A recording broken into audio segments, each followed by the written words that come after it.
여름 하늘이 아름다운 요즘 모두 잘 지내고 계신가요? 반갑습니다. 저는 75살의 평범한 할머니입니다. 제가 핸드폰을 잘못해서 이제야 이케아 채널을 알게 되었네요. 매일같이 재미있는 사연을 듣며 히로이즘을 느끼고 있습니다. 그런데 저도 여기 주인공들 못지않은 사연을 가지고 있어서 아들의 도움을 받아 이야기를 적어 신청하게 되었네요. 그럼 꼭 제 사연을 채택해 주시고 읽어 주시길 두 손 모아 부탁드립니다. 제 나이대 사람들은 부유한 집안에서 자란 분들이 거의 없겠죠. 저 역시 가난한 집안에서 태어나 어려운 성장기를 겪고 18살에 독립했습니다. 부모님은 빨리 시집을 보냈으면 좋겠는데 제 난 팔려가는 듯이 시집에 가고 싶지 않아 고향을 떠나 제가 하고 싶은 대로 살고 싶어서 서울로 올라왔습니다. 그때 당시에는 할 일이 많지 않아서 쉽게 취직할 수 있는 식당에서 일자리를 얻게 되었어요. 식당 안에 쪽방이 있어 거기서 밥을 먹고 일하면서 지내고 있었죠. 몇 년 고생한 끝에 반지하 단칸방 보증금을 마련해 혼자만의 공간을 확보할 수 있었어요. 그렇게 계속 살다 보면 언젠가는 제 이름으로 된 식당을 차릴 수 있을 것으로 생각했다. 하지만 그런 꿈을 몇 년 지나서 깨지게 되었습니다. 사랑하는 남편을 만나게 되었더니 꿈이 현실로 바뀌었어요. 그는 도축업을 하는 사람이었지만 월급도 괜찮고 번듯한 집을 가지고 있어서 제가 고생할 필요가 없었어요. 짧은 연애 끝에 혼인신고도 하고 부부로 연이 되었어요. 그래서 저는 식당에서의 일을 그만두고 살림과 내조에만 신경 쓰며 여유롭게 살았어요. 인생이 순조롭게 풀리는 것 같은 마음이 들었는데 임신이 되지 않는 것이 걸림돌이 되었어요. 그래서 마음이 고생 많이 했어요. 시부모님께서 결혼한 지 3년이 넘었는데 왜 아이가 안 생길까요? 라고 싫어하시던 고충이랍니다. 쫓아내려는 기색으로 나를 밀어붙였다. 게다가 딸이 아닌 아들을 낳아야 한다고 부담을 주셔서 하루하루가 괴롭기만 했다. 내 30이 넘어도 어린이에 대한 소식은 없었고 그 결과 시댁에서는 남편과 나를 이혼시키려는 마음이 들었다. 시어머니는 남편에게 새 여자를 구하러 다니며 그 문제를 해결하려 했다. 그러나 남편은 끝까지 나와 함께 살겠다며 이혼은 채용하지 않을 뿐만 아니라 다른 여자와의 만남조차 없다고 말했다. 그래서 그는 시댁에서 조금 떨어진 곳으로 이사를 가게 되었고 나는 시부모님을 자주 보지 못하게 되었다. 중간에서 막아주었습니다. 지금 생각해보니 남편이 얼마나 저를 위하고 생각해 주었는지 너무 고마울 따름이었죠. 그렇게 강산이 한 번 바뀌자 저와 남편은 중년의 나이가 되었고 세상도 많이 발전하고 변했습니다. 그런 변화가 생겨서 그런지 기대를 버리고 있었던 임신을 하게 되었습니다. 그때 제 나이는 40이었죠. 저와 그이는 엄청 기쁘다 못해 자지러지고 말았고 이 소식을 들은 시부모님도 경사가 났다며 동네 잔치를 열었습니다. 제가 바라는 꿈을 모두 이뤘으니 이대로 평범하게 살다가 떠나도 여한이 없겠다고 생각했네요.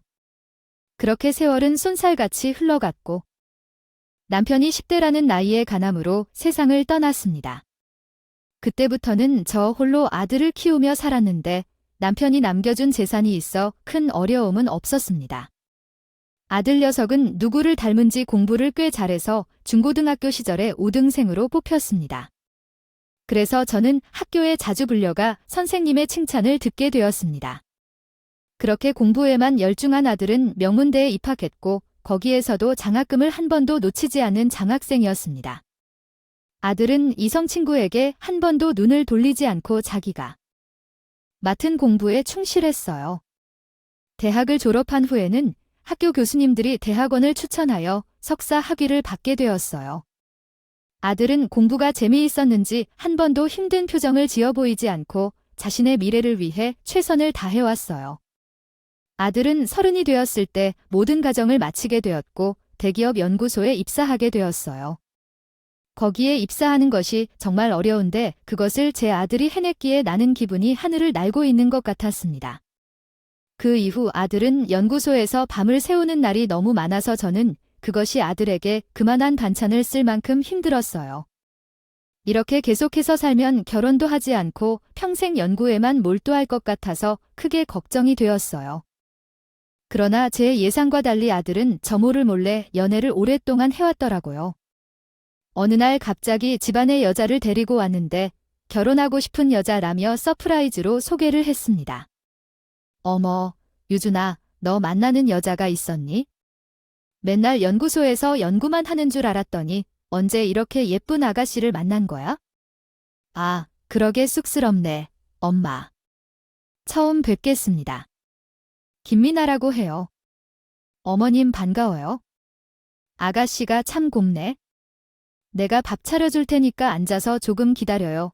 예비 며느리는 제게 잘 보이려는지 주방으로 따라 들어와 음식하는 것을 도와주더군요. 첫 만남이지만 제 마음에 쏙 들었어요. 아들이 결혼하고 싶었지만 이모세 어디 부모님께서는 집안 배경이 일치하지 않아 걱정이 되었습니다. 부든들이 아들과의 결혼을 지지하지만 부모님의 집안 배경이 다른 것이 걱정스러워졌다고 이야기했고, 자기 사돈인 부모님께서는 신부의 집을 마련할 수는 있지만 강남까지는 어려울 것이라고 말했습니다. 대답했습니다. 아, 저희는 상관없습니다. 아이들만 좋다면 시골에서 살아도 좋고요. 그렇게 이해해 주시니 감사합니다. 그럼 혼수도 아주 간단하게 하고 예단이나 예물 같은 건 모두 생략하도록 하죠. 저는 배려해주는 사돈에게 뭐 하나 바라는 게 없다고 마음을 전했죠. 그래서 남편이 남겨둔 재산과 제가 들어누웠던 적금 모두를 보아서 서울에 있는 7억대 아파트를 신혼집으로 마련해 주었습니다. 아들과 며느리는 신혼집을 만족하며 가을을 맞이하고 있는 신혼부부를 좋아해 주었습니다. 하지만 저는 신혼부부의 행복을 느끼면서도 그들의 처음 시작을 돕고 싶어하는 마음이 들었습니다. 결혼식을 치르지 않고 그들의 신혼의 세상을 이루는 것이 어떤 것인지에 대해 3번 정도 생각해 봤습니다. 부모님의 호의로 많은 축복과 신이 의지하는 사랑받는 환한 내일을 단둘이 함께 예비해야 할 책임이 더 크고 무거운 것을 무심코 지켜왔습니다. 그런데 아들과 며느리는 결혼 후 석 달 동안 제 집에 오지도 저희 세대를 찾아오지 않았습니다. 않았으며 안부 전화도 주지 않았다고 합니다. 섭섭한 마음이 들어서 문자를 통해 아들에게 보고 싶다고 전해보았더니 하루 정도 있다가 바빠서 다음에 만나자고 답장이 왔습니다. 며느리는 아예 제 문자를 씹어버렸습니다. 요즘 며느리들은 공주처럼 대해야 한다는 말을 듣긴 했지만 이 정도로 엄한 경우라곤 상상도 못했네요.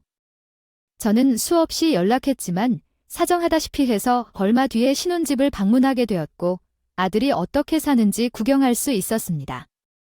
그런데 생각보다 살림이 깔끔하고 음식도 잘 해먹고 사는 것 같아서 안심이 되었어요.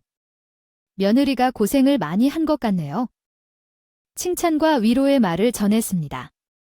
사하가 고생이 많다라고 하니 집이 번쩍거리게 관리하고 남편 내주런을 아예 많이 쓰는구나. 네, 저는 살림 안 하는데요. 이거 다 도우미 아줌마가 해놓고 간 거예요. 어머님도 참, 저는 살림 같은 걸 생각하지 않습니다. 집에서도 설거지 한번 안 해보고 자랐다고 하죠. 뭐라고? 그럼 내 아들이 버는 돈으로 파출부를 쓰는 거야? 새아기, 너는 직장 다니는 사람이 아니잖아. 넌 전업주부잖아. 그럼 당연히 살림을 배우고 남편을 내주어야 해. 왜 비싼 돈을 쓰면서 도우미를 쓰는 거야? 제가 잔소리를 하자 발끈하시며 손가락으로 귀를 흉내내셨다고요. 아, 뭐라고요, 어머님. 요즘 세상에 누가 손으로 살림을 하는 집이나 그런 일을 하나요? 그런데 제가 그런 사람은 아닌데요. 그리고 강남에 신혼집을 얻지 못하신 것도 억울하다고 생각해요. 변두리에서 살림을 하면 제가 손해보는 것 아니에요. 양심이라는 게 있으시다면 생각 좀 하시고 말씀해 주세요. 뭐라고요? 어떻게 그런 말을 아무렇지 않게 하십니까? 아무 연락 없이 찾아오시고 쟤를 꾸짖으려는 건가요? 아, 스트레스 받아요. 요즘 며느리들은 다 말심만 다 해요. 제 며느리도 그 중에서 예외 아닙니다. 며느리는 제가 방문했음에도 식사는커녕 과일 하나도 내어주지 않았습니다. 제가 너무 꼰대 같아서 그런 것인지 모르겠지만 며느리가 기분이 안 되는 것 같았어요. 그래서 저는 며느리를 방치하지 않고 하나부터 10까지 가르치려고 노력했습니다. 파출부를 그만두고 직접 살림을 하라고 했고 어른이 집에 오면 따뜻한 차라도 대접하는 것이 예의라고 말했어요. 또한 여러 가지 기본 상식에 대한 이야기를 나누다 보니 1시간이 넘는 시간을 교훈으로 삼게 되었어요. 어머님, 그만 좀 하세요. 지금은 조선시대도 아닌데 저한테 너무 많은 것을 바라시는 것 아닌가요? 또한 저만한 며느리를 보았으면 그런 것 같습니다. 걸 요구해선 안 되죠? 어머니께서 아들과 저를 비교해보시면 누가 봐도 제가 손해를 입은 결혼을 했다는 걸 이해하실 거예요. 제 친구들도 제가 실패한 결혼을 속랭하자 해서 짜증나 죽겠는데 무슨 일을 그렇게 많이 바라시는 건가요? 그리고 어머님은 우리 집안이 어떤 집안인지 모르시잖아요.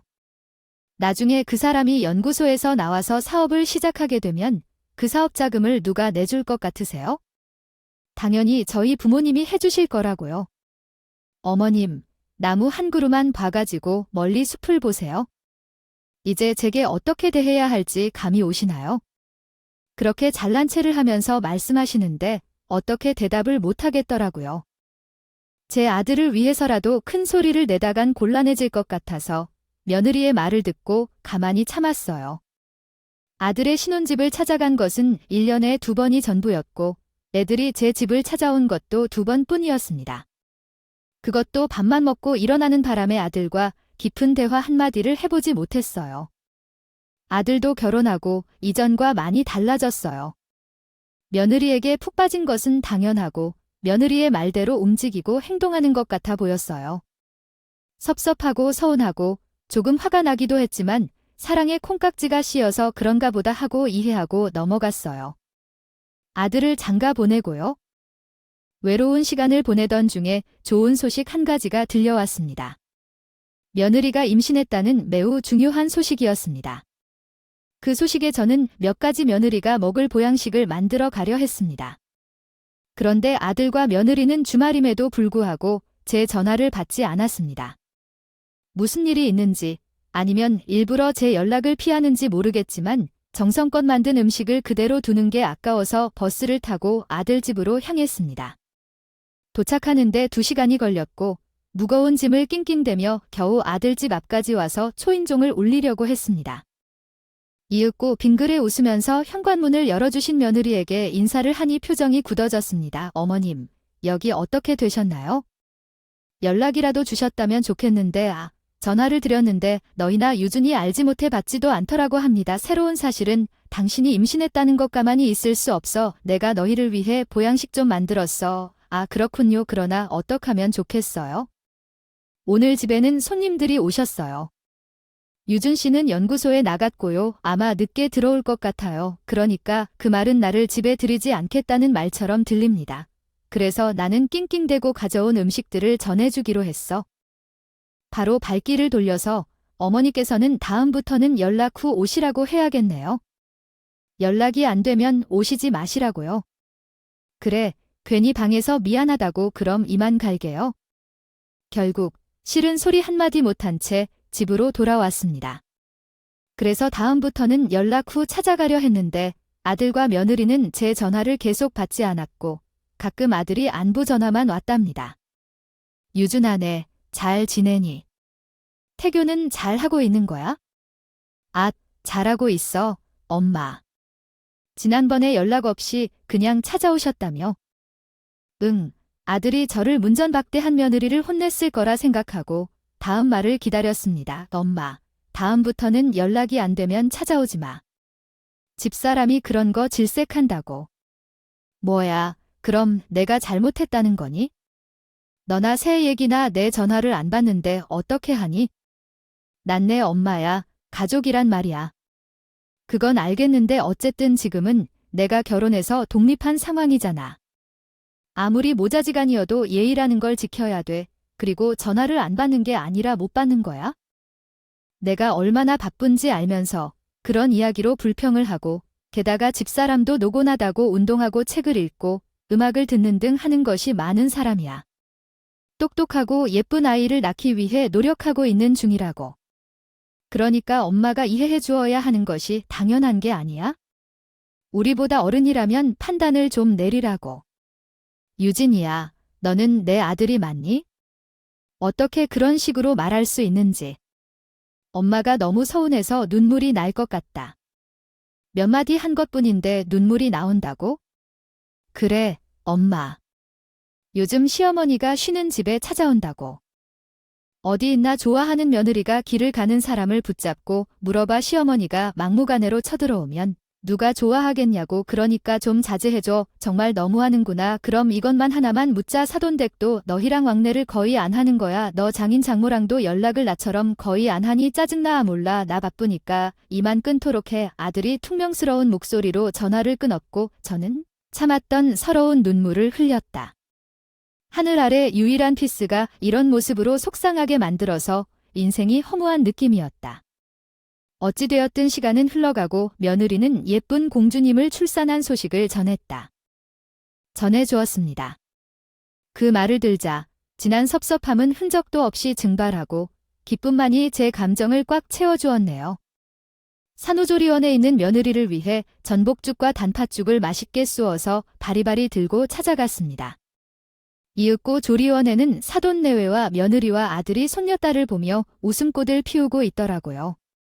저는 그 사이에 껴서 함께 행복을 느끼려고 활짝 웃으며 축하의 말을 전했습니다. 사돈 내외는 저를 반갑게 대해주셨는데 며느리는 제가 온 것이 마음에 들지 않았는지요. 인상을 구기더군요. 저는 그 기류를 못 느낀 척하고 며느리에게 축하하고 고생했다며 손을 잡아주었습니다. 그러자 바로 손을 빼며 억지로 고맙다고 대답하더군요. 그래서 고개를 돌려 사돈에게 안겨있는 손녀딸을 바라보며 저도 한번 안아보게 해달라고 말했습니다. 아마 진짜 예쁘네요. 우리 손녀가 3개를 빼다 박았어요. 아이고, 그런가요? 하긴 우리 딸이 한미모하죠? 저도 안아보면 안 될까요? 왜 안 되겠어요? 자의 축하드립니다. 사돈 할머니가 되셨습니다. 다행히 사돈 내외는 며느리와 다르게 저를 존중하는 태도로 대해주셨습니다. 그리고 태어난 며느리는 육아를 시작하게 되어서 그런지 제 연락은 이전보다 훨씬 더 연결이 되지 않았습니다. 도대체 제가 왜 싫은 것인지 이유를 하나도 모르겠더라고요. 그래도 어른인 제가 져주고 다가가면 언젠가는 마음을 여는 거라고 생각했습니다. 그래서 손녀딸이 눈앞에 아른거리기도 하고 아들과 며느리가 보고 싶어서 계속 가까워지려고 노력했더니 애를 쓰네요. 하지만 통화하기가 너무 어려워서 이번에도 연락 없이 아들 집에 찾아갔습니다. 양손에 무거운 음식을 들고 땀을 흘리며 찾아갔지만 아들 집에는 아무도 없더군요. 음식물이 냉장고에 넣어져야 해서 일단 기다려봐야겠다 생각했습니다. 날씨가 쌀쌀해서 발을 동동 구르며 주차장에서 아들의 차가 들어오길 기다렸는데 2시간이 지나도록 그들의 형상이 나타나지 않았습니다. 차에서 내려난 사람은 아들과 며느리, 사돈어른과 손녀딸을 아는 안사돈이셨습니다. 식구들이 외식하고 돌아오는 길인 것 같았습니다. 이윽고 저와 마주친 식구들은 밝은 미소를 띠면서 춥고 힘들었겠죠라며 우리를 집 안으로 들여보내 주었습니다. 음식물을 냉장고에 넣어주기 시작하면서 사돈과 아들내미가 나누는 대화를 엿들었습니다. 정말 질투가 나고 섭섭해요. 장인어르신께서 오늘 비싼 음식을 사주셔서 감사합니다. 다음 주에는 제가 쏘도록 할게요. 우리 사이가 잘 먹었다니 기분이 좋네요. 어떻게 자네는 늘 그렇게 웃으며 상처 안 받고 살 수 있니? 매주 만나는데 보면 볼수록 마음에 드는 친구라고 생각했지 않니? 장인어르신이야말로 훌륭한 인품과 유머 감각을 갖춘 신세대 어르신 아니겠어요? 장인어르신과 장모님과 대화를 나눌 때 너무 재밌다고 하시는군요. 저와는 연락이 쉽게 되지 않는 아들이 사돈들과는 매주 만난다는 이야기에 화가 났어요. 그래서 반찬만 넣어주고 바쁜 일이 있다고 자리를 떴습니다. 그런데 웃긴 게 뭐라고 생각해요? 누가 저를 잡지 말아요. 조금 더 머물다가 가세요. 라는 말이 그토록 어려울지 정말 속이 상해서 집에 돌아가는 내내 눈물을 멈출 수 없었어요. 너무 화가 나서 아들과 며느리와 친밀해지겠다는 결심을 했다. 나이가 많다 해도 참으려고 노력했지만 너무 어이가 없어서 자존심이 무너져 버렸다. 그래서 다른 취미 활동을 하기로 결심했고 동사무소에서 무료로 운영하는 컴퓨터 교육과 글쓰기 수업을 들으면서 여가를 즐기기 시작했어요. 홀로 사는 삶에 조금씩 적응하고 나가는 중이었는데 얼마 지나지 않아 며느리에게 전화가 걸려왔다. 나는 바보처럼 반가운 마음에 전화를 바로 받았다. 어세아가 며느리는 인사도 없이 바로 용건을 말하더군요. 어머님 지금 바쁘세요? 응, 지금 수업 들으러 가는 길인데 내가 요즘 동사무소에서 아까 만나 다녀왔거든요. 지금 올 수 있어요? 없어요. 제가 외출할 일이 있는데 당장 제 딸을 봐줄 사람이 없어서요. 친정 부모님이 해외여행을 가셨거든요. 아, 그래. 그럼 내가 가야지. 당장 갈 테니 조금만 기다려라. 이 비록 사돈의 대타였지만 손녀딸을 볼 생각에 들뜨며 기쁜 마음으로 아들집으로 향했다. 이윽고 손녀딸을 만나게 되자 며느리는 왜 이렇게 늦게 왔느냐고 물었다. 볼멘 소리를 하고 곧장 외출하려고 나갔습니다. 혜미, 잘 다녀와. 내가 잘 살 테니 걱정 말고. 그 수첩에 해야 할 일과 사료해야 할 것들 적어 놓았어. 참고서도 잘 보라고. 모바일로도 실수하지 말고 적힌 대로만 돌봐주렴. 여전히 며느리가 내가 싫은지 툴툴거리며 말하며 나갔다. 그러든 그러지 않든 세상에서 가장 아름다운 손녀를 돌보며 시간 가는 줄 모르고 1년 동안 얼마만큼 웃었는지. 그렇게 즐겁게 시간을 보내자며 며느리가 현관문을 열고 들어왔지만 혼자만이 아니라 며느리의 친구들도 함께 들어왔어. 반가운 인사를 하려 했지만 그 친구들이 함께 들어온 것을 보고 어색해하면서 마치려 했습니다. 며느리가 빨리 소개해 주기를 바랐습니다. 여기는 우리 집에서 일하는 아줌마예요. 신경 쓰지 말고 들어가서 놀자고 하셨어요. 너무 충격적인 말씀에 저는 억장이 무너진 줄 알았어요. 시어머니를 파출부라고 소개하는 며느리가 어른답지 못한가요? 그런데 그런 일을 겪으면 당연히 분노를 품고 말로 훈주를 쏟아낼 것 같았지만 저는 너무 당황해서 말이 막혀버렸어요. 그래서 전거실 한켠에서 손녀딸을 좀 더 돌보다가 일어날 생각이었는데 잠시 후 며느리 친구 한 분이 짜증나는 말투로 물었습니다. 얘야, 미나야. 패트리바 아줌마 지금 뭐 하는 거냐? 뒤에 아이 뒤처지게 그러냐? 불만을 토로하고 투성이었어. 저래도 괜찮은 거야. 할머니의 추태가 너무 심한 거 아닌가 끼리끼리 논다더니 며느리의 친구들도 비슷한 성격을 가진 사람들이었습니다. 얼굴이 빨개져서 어떻게 할 줄 모르고 있는데 며느리가 호통을 친다고 했어요. 아줌마, 그 더러운 손으로 어디를 만질 거예요? 딱 봐도 손이 더럽게 보이잖아요. 내가 딸 좀 보게 했지. 그렇게 조심스럽게 만지라고 했어요. 제 딸 얼굴에 뾰루지라도 나면 아주 논 겁니다. 다 끝났으니까 나가세요. 일단 계좌로 넣어드릴게요. 뭐 하는 거예요? 너무 형편없어서 따라 보기 싫으니까.